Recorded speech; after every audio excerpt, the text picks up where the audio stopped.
H-HC-008 and H-HC-009.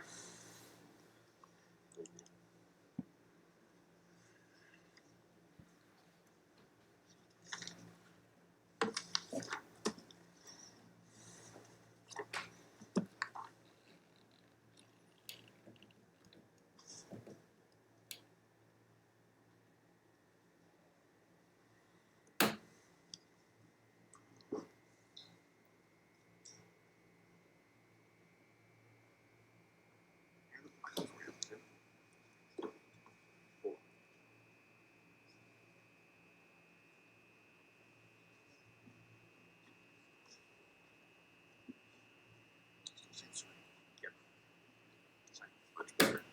All right. Can you still see him okay?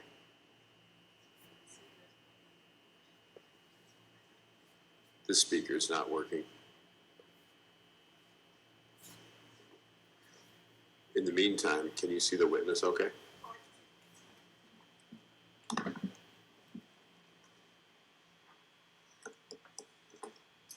Do you want to wait, or can you?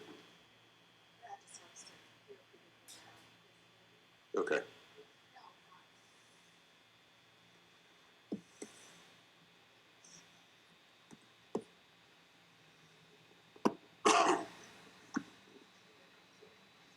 Test, test, test.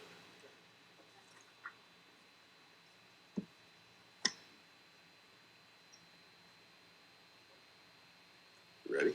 Yep. All right. Thank you. Mr. Wacker, will you go ahead and raise your right hand? Do you swear or affirm that the testimony you are about to provide is true and accurate? Yes. Thank you. Please state and spell your name and provide your address for the record. My name is Paul Wacker, or Wacker, however you want to pronounce it. I spell Wacker. Hey, can you speak into the microphone, please? And position it wherever you want. Move it around all you like. There you go. Yeah. Okay. Can you hear him okay? And the last name, how did you pronounce that? Walker. Walker. I spell Walker in German. I go with both. All right. We'll go with you. All right. And can you go ahead and spell your name and address for the record? Paulwacker, 4725 Toronto, Ames, Iowa. Thank you. And the parcels that we are talking about today, we refer to them as H-HC008 and 009. Do you refer to them as something else to make it easier? Walker Farms. Wacker Farms? Okay, thank you. And while you live in Ames, these properties are in Hancock County, is that correct? That's correct. Okay, thank you. And do we have the correct KMZ file pulled up for your properties? It's not showing all I'm seeing, scroll down and see more what I will be explaining. Other than that, yes, that's correct. Can we scroll down a little bit? Is that just one of them, or is that both of them? That's both. Okay. Okay. So the red shaded area is part of a larger parcel, correct? That's correct. Okay. There we go. I see it. Okay. All right. Thank you. Could I ask Mr. Walker to pull that microphone just a little closer yet? I'm having trouble hearing you. And you really got to have it kind of right up next to your mouth, and you can put it wherever you'd like. That better? Can you hear it? Right. Okay, perfect. Yep, we'll get there. It's all right. Well, I want you to be able to hear me, so that's not a lot to say. We'll hear you.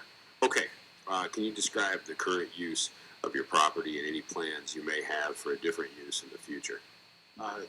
It's a family home. It's a small orchard on it. It's for row cropping. It's has had musical festivals on that property, which had over 3,000 people attending it in one event. There's also been the idea of having livestock farms on or buildings on the property. so that the manure wouldn't have to be hauled as far. It's also on a good location. It's exposure on Highway 69. So if anybody want to put a business on it, it's a good location for a business. That's all I got for that, I guess. And the music festivals, are those for profit? Are they free? Free. Free, okay. They were sponsored by people in the community in the state of Iowa, corporate sponsors, personal sponsors, whatever it was. There was one time we had 75 bands show up. So it was kind of also for the people, but also for some small bands that have a chance to go over and play and get known. Okay. And did I hear you say potentially build a house in the future? Potential build agriculture buildings, like either livestock of either cattle or hogs or chickens, poultry. And so now we're just going to get a general description of the property. And so as we work through that, currently, are there any structures or buildings on the property? There is many of those. There's a house, silo, machine shed, sheep shed, corn crib, tool shed, a cookhouse, which you're preserving because it kind of shows history. So it's kind of like that family farm's been there since the early 1900s. Our original homestead was just a little after the Civil War. I don't know, it's in the 1880s or 70s. I don't know why we're there. But anyway, I'm just saying this. It was early 1900s is when this was purchased by our family. Has a detached garage, 2 storage sheds, and that's pretty much explains what's on that property. And those structures are on U.S. Highway 69 on the west side, north of that red shaded area. Is that correct? That's a neighbor. Right. It's further north. Further north. It's Further not north. There you go. It's Those are the property structures right you're there. speaking about. Yep. Okay. And the parking lots for the event would be on the south and north side of that site, building site.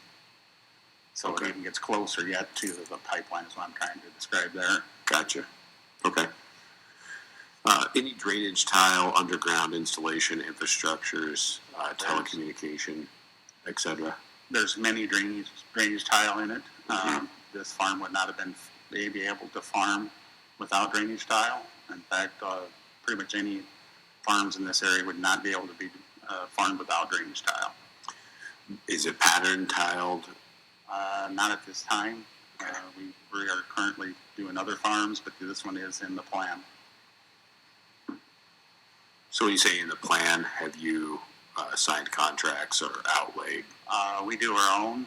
Okay. So it's whenever we get done with one farm, we move to wherever farm is the most needed. That's where we tile. So Gotcha. Yeah.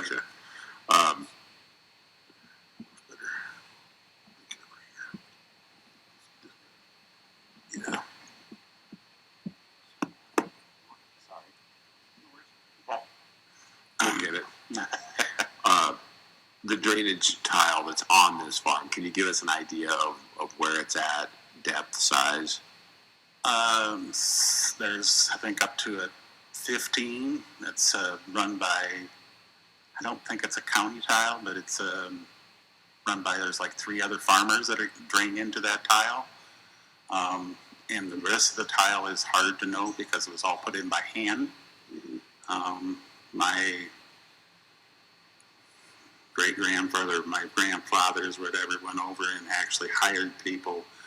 And that's all they would do is dig tile from April until it froze. So these tile were put in a long time ago.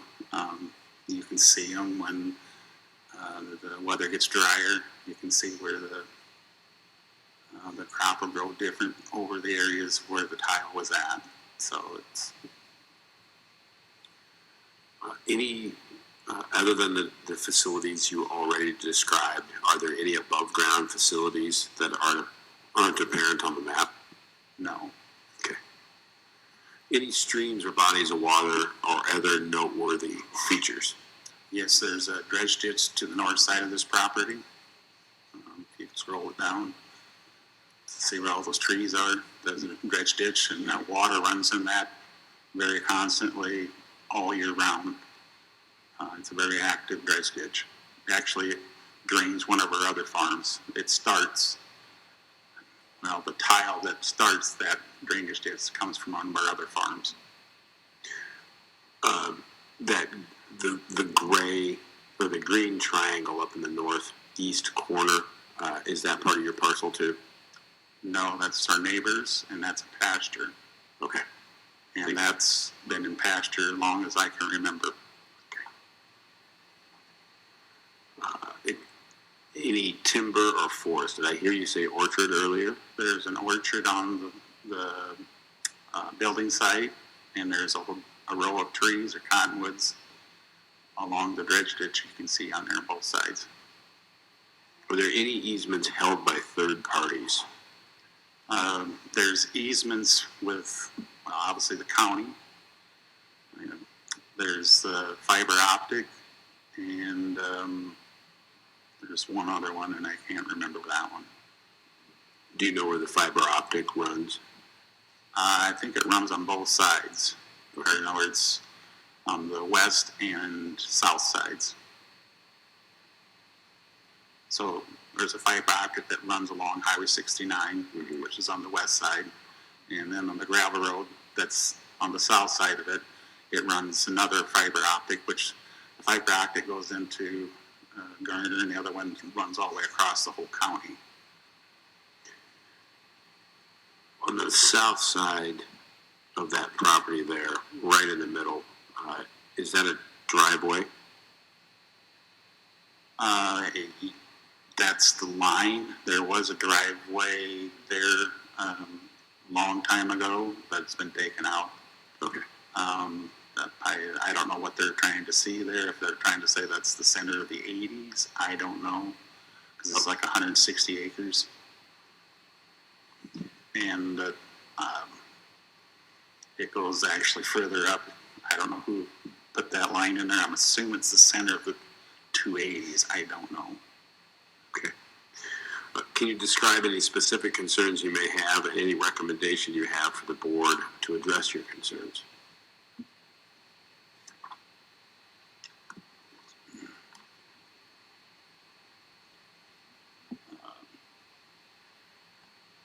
You state the question again. I'm not trying to figure which one I'm on. No, you're all right. You're fine.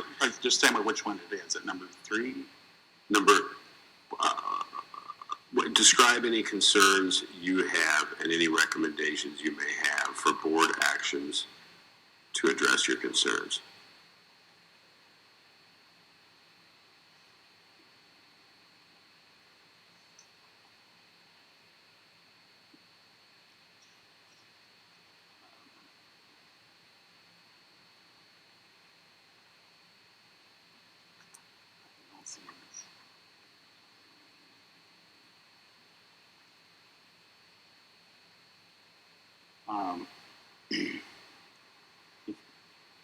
Is this the one about the alternate route? I'm sorry, I'm getting... You're fine. You're I'm just not... right before that. Just generally describe your concerns with the board. Okay. Yeah. Yep. Okay. So I didn't hear the board part. That's where I'm missing. Yep. You're fine. You're fine. My concern is that there has been a state of how much money is being spent on this pipeline, and I would ask the board to not consider that, because if I invest in something and I lose, it's my fault.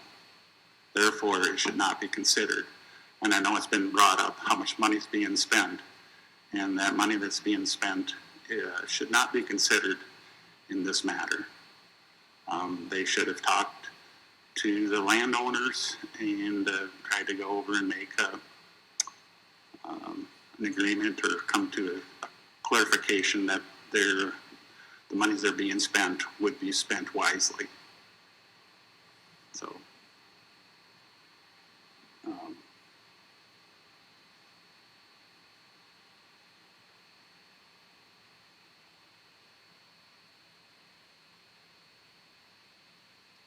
That's pretty much what I have to say about that. I went off script, but that's... You're fine. You're fine. You're doing just fine. Do you recommend an alternative route for the proposed line? And if so, can you describe the route and the theoretical advantages and disadvantages? I feel there's no good route because it's wrong on many levels. It causes us to be taxed by our energy use. I'm sorry, I'm having a hard time reading and speaking in the microphone. There are no safe routes because Iowa farm sites are too close. If you look at the state of Iowa, when I'm explaining this one, if you look at the state of Iowa, farm sites are all over. They're all within 4,000 feet. They're pretty much usually about every square mile. I'm not saying everywhere, but as a whole, there's a farm place about every square mile. So therefore, and if that isn't enough, then there's waterways that are even more prevalent. And then there's, on this site, there's one church, seven farm sites. They're not on the parcel that you see, but they're within the 4,000 feet, okay? There's 7 farm sites and of the range of the 4,000 feet. So with that said, there would be no good way, but if we were going to do it, my family would prefer that it would be put into the roadways so that if there was issues with the pipeline elsewise, the city or state or whatever would be involved with it would be able to go over and correct the wrongs that were done with the pipeline. You can see there's a road right there. It's literally, I don't know what the amount of feet is that they have on the proposed pipeline, but it's very close to the road. Why couldn't they go down the roadway? I don't want it closer to my other neighbors, which I think is wrong. I love them all. They're my brothers in the farming community, so I would never want to go over and wish any harm to them.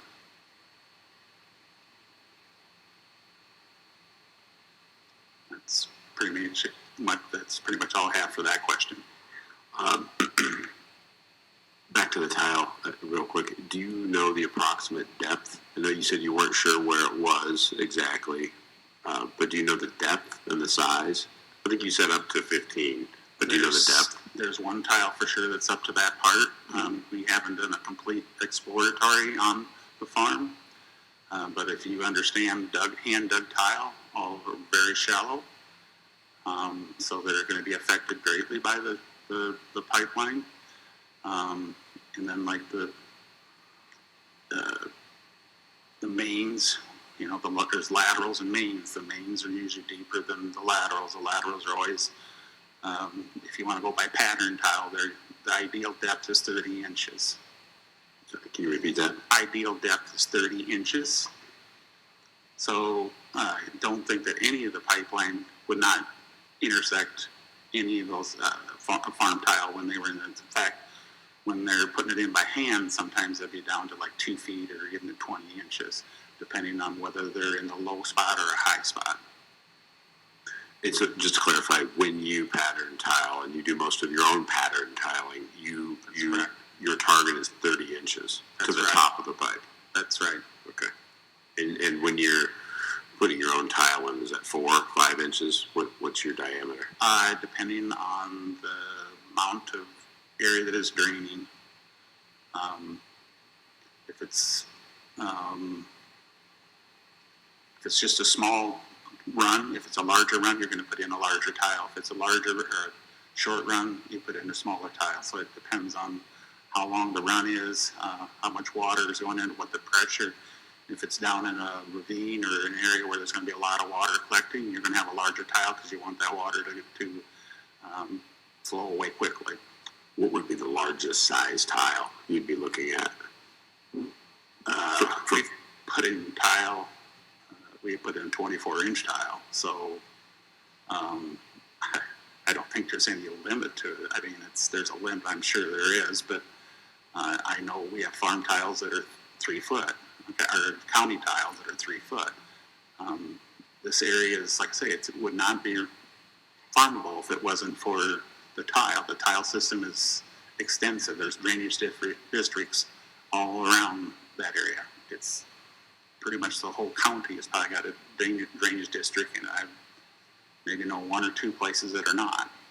And I'm sure there's maybe a couple of ones I don't know about, but there's not most of the areas in a drainage district. These dredges you see go through, they're all connected to a drainage district. That exhausts my questions. Before I turn it over to the parties, you're welcome to contribute to anything else you've said.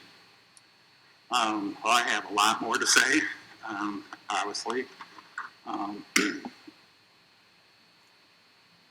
will just, I'll try to go through this as fast as possible. You're all right, take your time. I don't think the land agents were forthright when the farmers...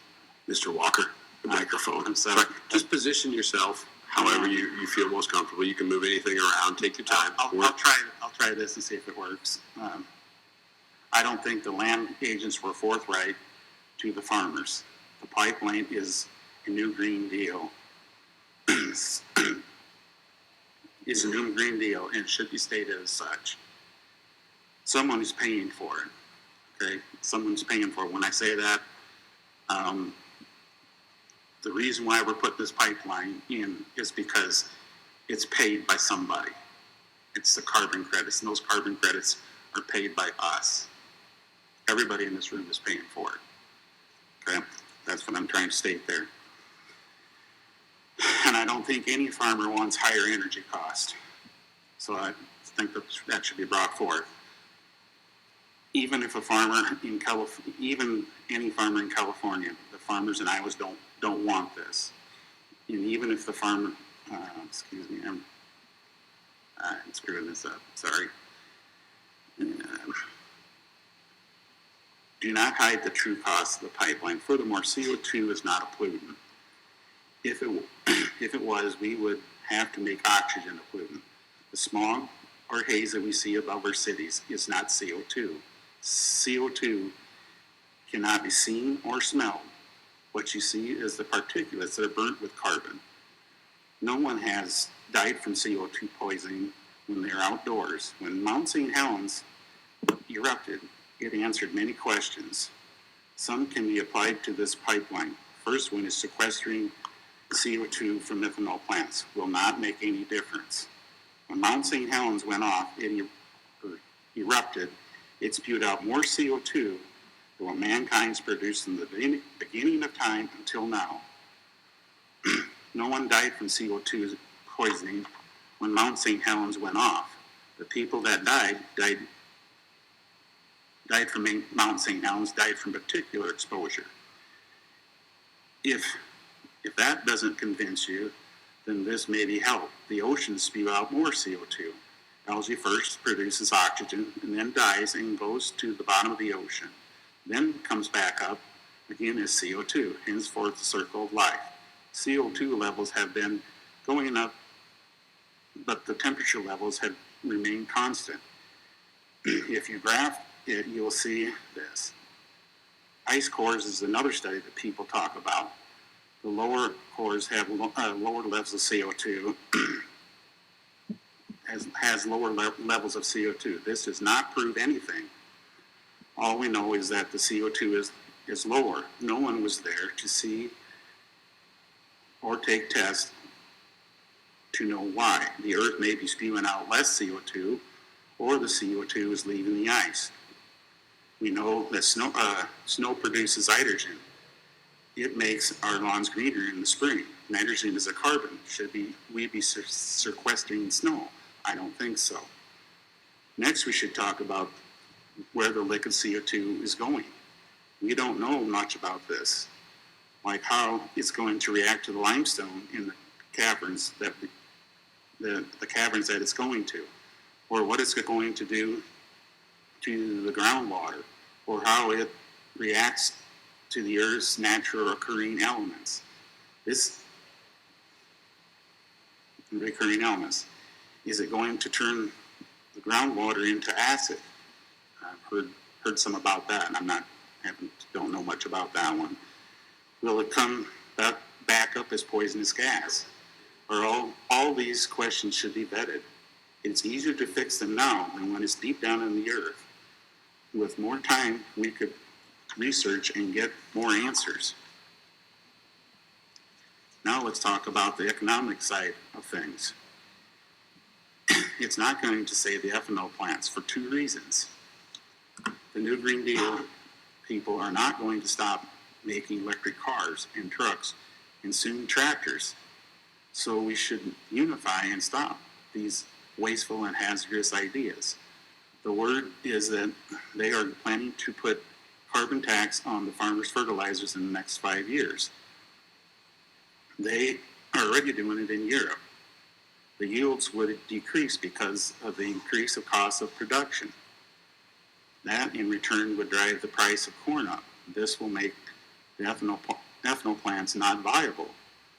This also would destroy our world market, our world corn market.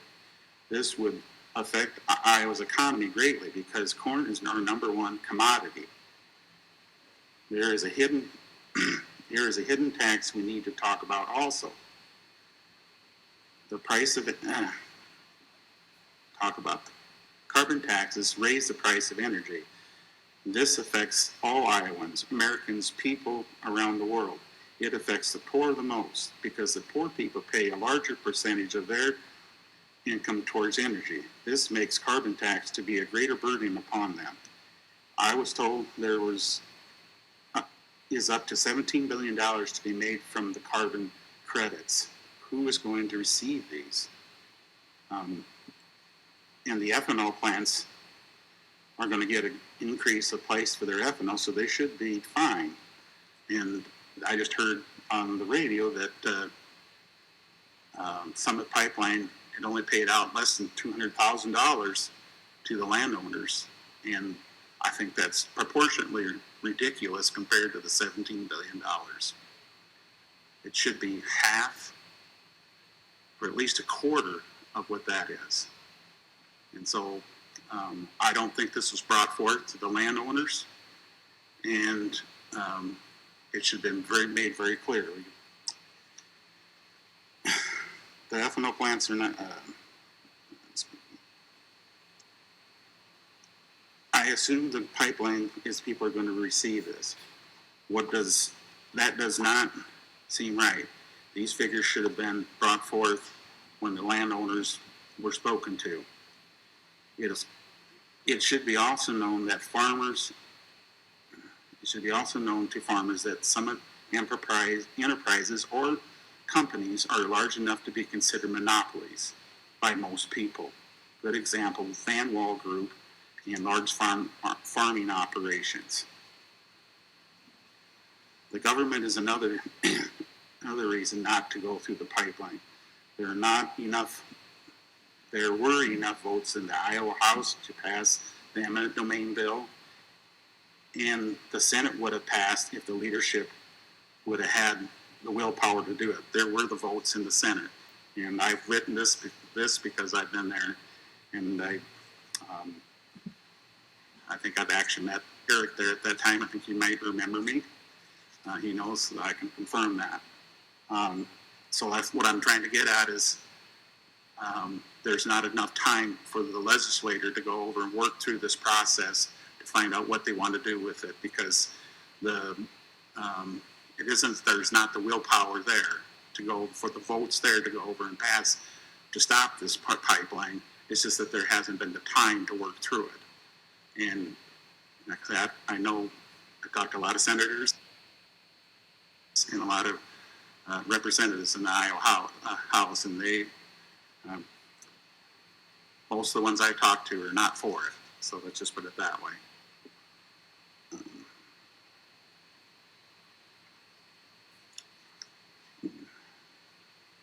It would have stopped or slowed the pipeline down, giving more time to figure out the rules and regulations. What happens in the near future? The government, I'm talking about the federal government here, stops the carbon credits. Well, we can't take back the farmland that was destroyed, or the hardships that were caused both financially and emotionally. So most people So the simple solution to these problems is to get rid of the carbon tax credits. This would be the best way to resolve this issue. Although the carbon credits might seem like a good idea to ethanol plants, it is easy to see this would not resolve the issue. This issue is dividing us. And when I say dividing, I'm talking about farmers want ethanol plants. We don't have to be divided on this carbon side of things. Once more again, I'll reiterate is that CO2 is not a pollutant. Plants dissolve the stuff and it makes our crops grow bigger. I know there are, this solution works for both sides. I know that there are many issues that we have not thought of yet because we do not know the future. But any of these ideas would be worth not doing the pipeline. So let's try to resolve and get it done the right way and go to the source, which is the carbon credits. As I can see, there is no real proof that we need the carbon credits or taxes. If the reasons I have stated are not good enough for your eyes, then at least put it on hold and until it's proven to be safe and needed. That's all I have for my statement. Thank you. Thank you. That's all the questions I have. Mr. Taylor, if you can hear us, do you have questions for the witness? Yes, thank you. Mr. Walker, I'm Wally Taylor. I represent the Sierra Club. And first of all, what crops do you grow on your land? Soybeans and corn right now. That could change if there was livestock put on it. So how would that change? We put alfalfa, oats to start the alfalfa cover crops more so. Okay. Well, let's talk about your plans for livestock facility. Where on the property would a proposed livestock facility be located, or do you know? Probably on the southeast corner, because that way it'd be away from the highway and it would be close to a road so that you'd have good access for feed trucks to come in and out. So is that a gravel road along the south edge of your property there? Southeast. Did I say southwest? I meant southeast. No, you said southeast, but Yeah, okay. What'd you say it was? Is that a gravel road along the south edge of your property? Yes, it is. I'm sorry. I'll speak a little louder. To the southwest of your property is some buildings, and it's labeled Docks Country Locker. Is that a business? Yes, it is. And I assume they butcher meat there? I don't, but it's always booked up. But yeah, what happened is the farmer that owned the deal set up his own locker there, and then he sold it to somebody else, and now they're operating out of that. So that looks fairly close to the pipeline route. Very, very close. In fact, I feel sorry for those people that have to go over and have that pipeline that close to their farm. It's ridiculously close. And then let's go up northerly on your property, and just to the left there, to the west, is that your residence or what? That's another property from another neighbor. Same. That's where you live in. Pardon me, you live in Ames, don't you? Yes, I live in Ames. Yeah. But I know all these property very well. Those two properties are owned by the same family. Okay. But that property just to the east of yours is a residence where people live. Yep, there's people living in all of them. Yeah.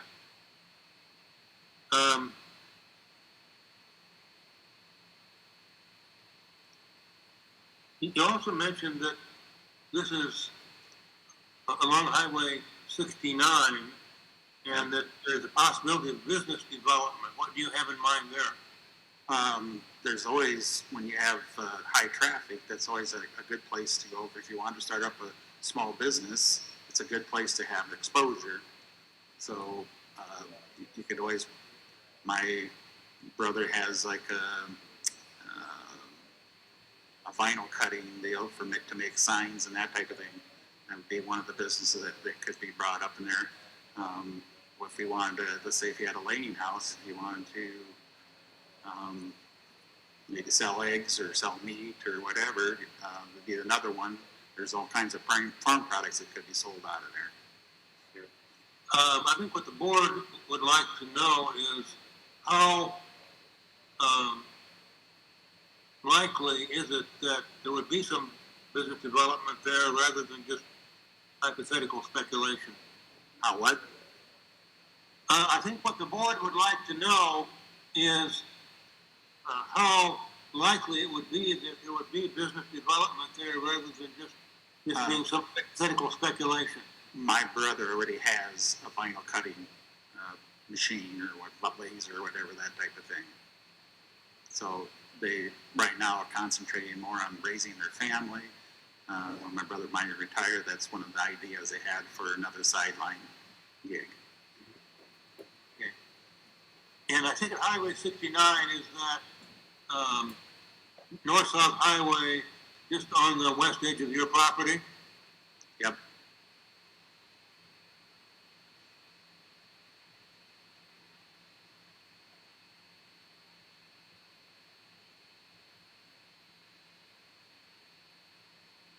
You mentioned the drainage ditch. That's the diagonal area north of your property, right? The east of your property? Yes. It's goes this northern boundary of our property. On part of it, I guess.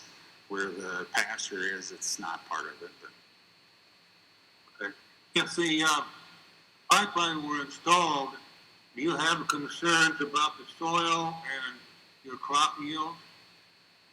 Very much so. I have a lot to state about that.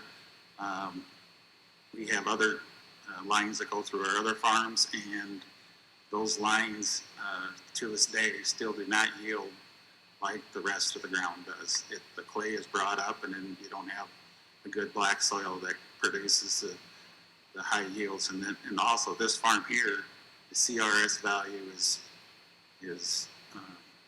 really high, and it would produce anywhere from 240 to 300 plus bushel an acre. And whenever you go through that, you'll see that in the reason why we know this is because you can see these spots when you go over the combine. Like for instance, that red line, I don't know if they got that from themselves or they have to, or if it was actually a driveway.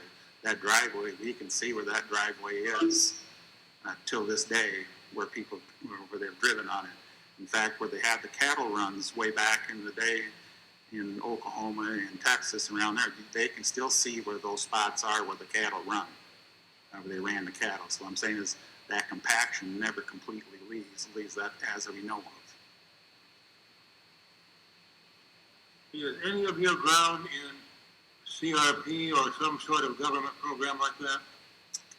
I don't think any of it is right now. There used to be some waterway stuff in there, but I think that's been taken out.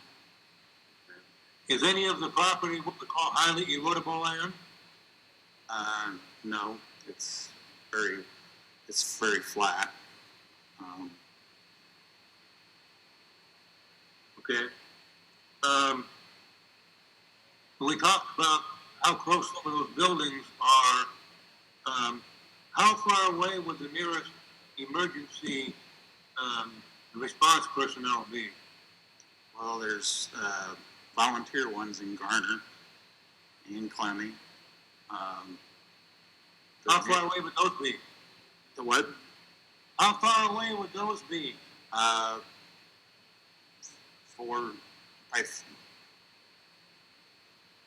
sorry, because I used to grow up in another one, so I'm trying to figure the distance from this farm.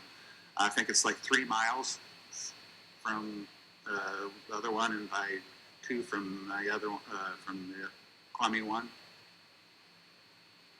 Do you know if those volunteer departments are trained to deal with a CO2 rupture? As far as I know, not. In fact, I know they're fighting about it already in the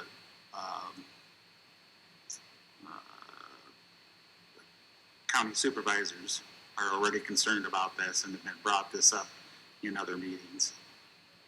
Yeah, what do you know about that? Well, they would have to properly go over and do to go over and have this. They would have to have all electric vehicles to be able to go over and rescue somebody. And they would also have to have respirators, because if this pipeline erupted, and the problem is it's not if, it will erupt. That pipeline is going to erupt. It's just common knowledge. Pipelines always break. The earth keeps on shifting, and it causes things to shear. And when you get immense amounts of weights put upon a pipeline, it can't do anything but break. So that's the other thing that's really a great concern is that the nearest hospital that would be able to go over and deal with this issue is by 30 miles away. Where is that? Mason City.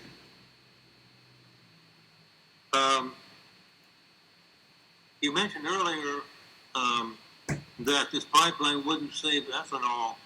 Do you sell your corn to ethanol plants? We are not currently doing that right now. We sell it to a feed mill instead. It's a lot much closer. But yes, we have sold to ethanol plants. Okay. And why do you say it would not save the ethanol industry? Why I wouldn't say the ethanol plants? Yeah. Because the carbon credits will eventually make it so that the ethanol plants can't afford to buy the corn to make the ethanol. So if they put taxes on the fertilizer, like let's say if you put taxes on nitrogen, which that's the carbon part of fertilizer.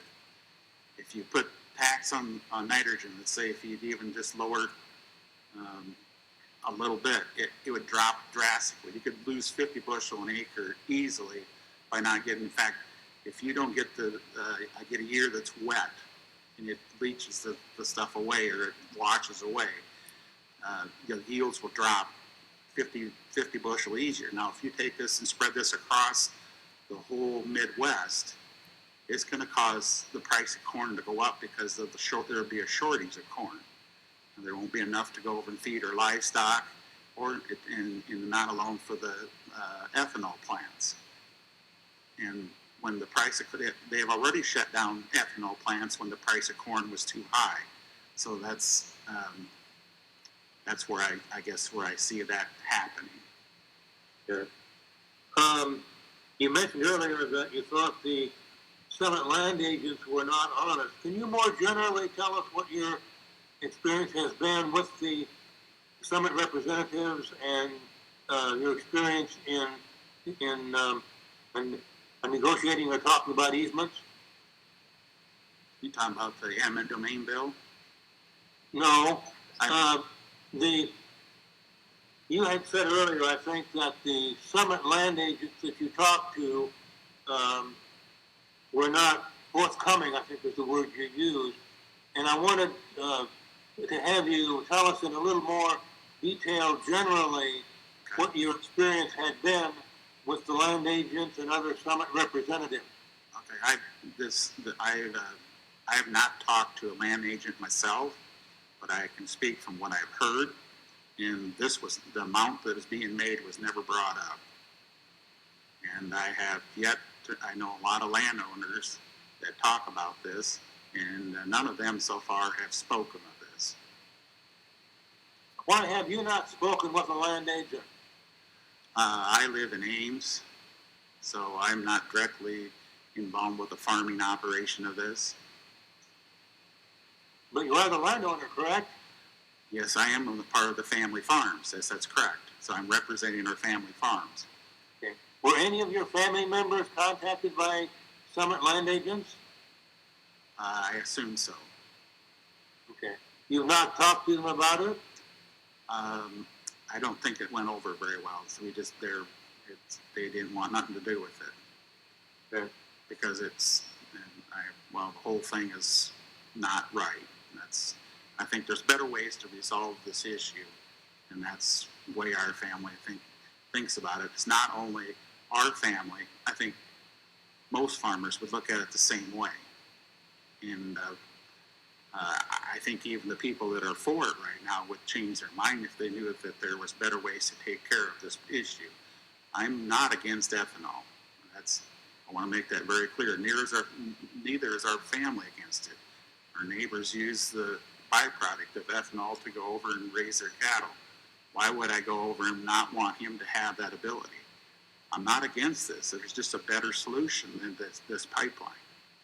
And that's what I'm trying to promote here today, or to bring to understanding, is that we've, as the state of Iowa, needs to go over and tell California or Canada or whatever nation that wants this low carbon credit, which is, in my opinion, BS, because it does not matter. The earth spews out CO2 and we can't control it. The oceans spew out CO2. We can't control that. The amounts that we save by sequestering CO2 from our ethanol making is not going to go over and make a difference. You won't know the difference. The CO2 is going up anyway, and it has nothing to do with ethanol plants. It has probably a lot more to do with the volcanic eruptions that are going on around the world, or maybe the gas is escaping out of places like Yellowstone Park. There's many other reasons why CO2 is produced, and it's not necessarily just even from life forms. It's produced by a lot of other things. Like I say, the algae is one other one. That's, decaying material also produces that. Thank you. That's all the questions I have. Thank you. Ms. Grunhagen? Thank you, Your Honor. Bring this close. Hi, Mr. Ward. My name is Chris Grunhagen, and I'm representing the Iowa Farm Bureau in these proceedings, and just have a few questions for you. You mentioned in your initial testimony that you were using kind of 4,000 feet as a benchmark for identifying that homes and farmsteads were too close to the pipeline. That's what I heard. I was here on last Tuesday, and I heard it from a person from the. So where did that 4,000? Can you speak Mr. into the Wacker, mic? yeah, can you speak into the microphone? Move it around wherever you like. You're doing fine. We just got to make sure we hear it so it's in the record.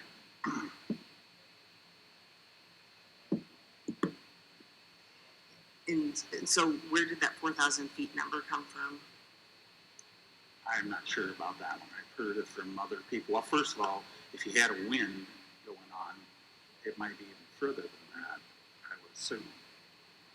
But I don't. I got it from that's what I heard from another person, so I'm assuming that was correct. Was that during testimony here or just conversations in the back? Testimony. You said there was a 15. You also said there was a 15-inch tile. Did I hear you correctly? Yes. 50. I don't know the exact. I think it's 50. It's more than 10 and it's less than 20. Okay, so it's either a 15 or a 12. It's either 15 or a 12. Okay, that's probably what it is. It's not a 20. I know that. So. And is that the largest tile that you think is on there, or do you think there's larger tile in there? That I'm not sure of, because the tile in there were put in the early 1900s. It's well drained right now, so we're not focusing upon that farm for tile pattern tiling. With the location of the proposed route on the southern part of your parcels here, are you concerned that there might be tile in that portion toward the fence? Very much so, because the center part of that piece is always wet, and we have a hard time pulling. The whole south end of that thing is wet, and that's where all the grain gets pulled out in the fall. So it needs to be tiled for that reason alone. We know that, but it grows good crops, so we always deal with it until So the time comes, we figure it's the most important property to tile. Does any of that tile drain to the road ditch, or does it all go up to the drain, or the dredge ditch? All the water goes to the dredge ditch. And I'm not saying that water couldn't run into the drainage ditch and then get to a tile and then goes into the drainage ditch, but eventually it all gets to the drainage ditch. So this property, at least the Exhibit H mentions that it's owned by the WAW Revocable Trust. Yes. Are you the grantor or beneficiary of that trust? Just trying to figure out what your relationship is I to the. am brother to that person. You're a brother? Yes. Okay. And so is there a farm tenant on this property, or who farms it? My brothers. Your brothers farm it? Yes. And so are they also involved in that, in the revocable trust then? Or are they leasing it? They're leasing it. Was Summit ever told that there was a farm tenant on the property? I know that one. I can't speak for that. So who would Summit have contacted in your family? I am not really sure. It's one of my brothers. One of your brothers? Did you submit any public comment or comments or objections into the IUB docket in this case? No, I haven't. You have not? Have any of your family members? Not that I'm aware of. I don't know. Okay. What's more in, I don't know. That is fair. With the drainage, back to the drainage tile, with the drainage tile, if the construction does break any of the tile, but you don't find out about it for, say, 5 years or longer, would you expect Summit to still fix that drainage tile in that easement? Yes, we would. Okay, and our family has experience with that. This goes on. Could you speak in the mic? I'm sorry. That's okay. Our family has experiences because we've worked with Northern Natural Gas on our other farms, and this continually seems to happen. Okay, there's some of them they'll go under whenever they go through the tile. They'll go over and put a pipe in between. Okay, they'll put a solid pipe in there, and it'll be a like a solid metal pipe, and over time it'll bowl. Okay, so whenever it starts to bowl, that's where it's going to get clogged because it's no longer running at grade. And that continually goes on from time to time. The other part that concerns me about this pipeline is that if there's ever a tile and there's a sinkhole there, their grain carts nowadays are extremely heavy. Okay, they disperse the weight. Okay, but if there's a sinkhole and the ground is hollow underneath, and if they drive over one of these pipes and you put, let's say, 2,000 bushels of corn, and there's, I know for sure 1,700 bushel of corn. I've seen it myself, and I think there's 2,000. I haven't seen that personally. Would drive over this pipeline, it would break this pipeline because I don't think it could hold 200,000 pounds. And when that happens, what are they doing to make sure that that's not going to ever happen? That's the point I have to say is that there's grain cars out there now. They got the big tracks and everything, and they're dispersing the weight. But once you take away, you drive over the top of them. When you go over the top, it's like a cat. I don't know if anybody understands what a cat does, but you go over like railroad tracks, you're going like this. It's teeter-totting on whatever it is there. So if they would drop into that, it would put all of its weight on that pipeline. And that's what's scary. One of the things that really concerns me because farming is only going to get bigger. It's not going to get smaller. So when you're mentioning that the tile may get lower in spots or it may bow in the middle, I think is the word you used. Yes. What do you think causes that? What causes that? It's because, well, first of all, it's very hard to go over and bring it back to the same. If it actually compacted to the way it's supposed to be, it probably would never happen. What happens is the ground below that pipe is not supporting the pipe, so therefore the pipe bows. And And some of these are going to also have the same problems. The pipeline's going to be at the same level as the tile. And so then what do you do then? And then they'll go over and build a box around them and try to make that work. Well, that box gets filled up with silt over time and pretty soon doesn't work. And then who's responsible to go over and make sure, do the exploratory to find out whether what's wrong with that tile?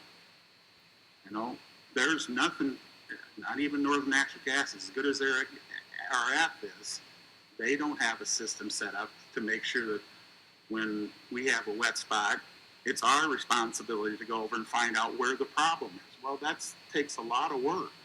It's hard to find where the plug is in these tiles.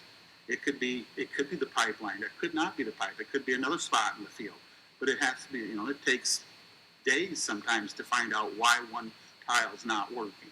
You just keep on working your way around until you find out where it is. But you have to do a lot of work for that. And I don't see any of you guys put it in I don't think it's in any of your easements. I shouldn't say because I haven't looked, but I'm assuming it's not in your easements because it's probably similar to the Northern Natural Gas to that you guys would go over and there's a pond in our field that's adjacent to this, and you guys would be looking, you know, to finding out what the problem is.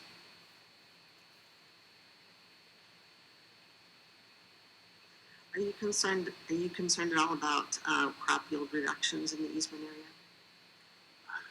Yes, I am very much so. Like I say, we can still see where the Northern Natural Gas lines that go through our other property.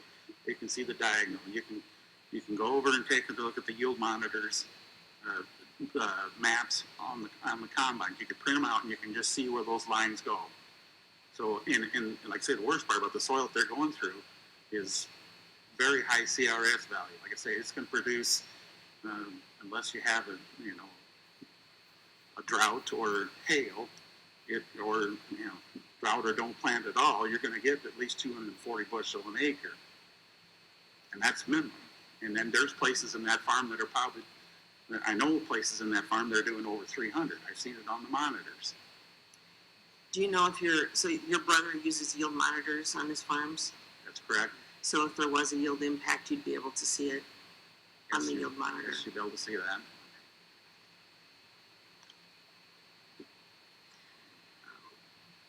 That's all the questions I have. Thank you. Thank you. Ms. Coronas, did you have questions or? He answered my questions very thoroughly. Thank you. Okay, thank you. Mr. Dublinski, did you have a question now? I do, Your Honor. Thank you. Mr. Wacker, I just want to be clear for the record, going back quite a ways now in your testimony. You mentioned that there was a small orchard at what you referred to as the building site. By that, did you mean the site on that map where the buildings are north? What's your question again?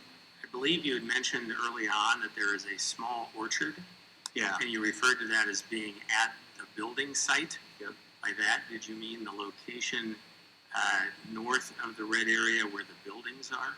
It's on in that area right there. Okay, and the only reason I want to be careful is because, unfortunately, we in the room can all say, well, yeah, it's where the hand is. But in the transcript, when someone reads it in writing, they won't know where the hand was at that time. So this is a site adjacent to the road and north of the red shaded area on the exhibit, correct? That's correct. Where the exhibit shows other buildings. Yeah. Okay, thank you. That's all I had. Okay, there are no questions from the board, so Mr. Wacker, you are excused. Thank you. I just wanted to make sure that and let you know that I was not going to miss my appointment with you. I just had, We appreciate you coming it's in. an honor to be in front of you. So I just wanted to let you know. Thank you for coming in. We appreciate it. All right, thanks.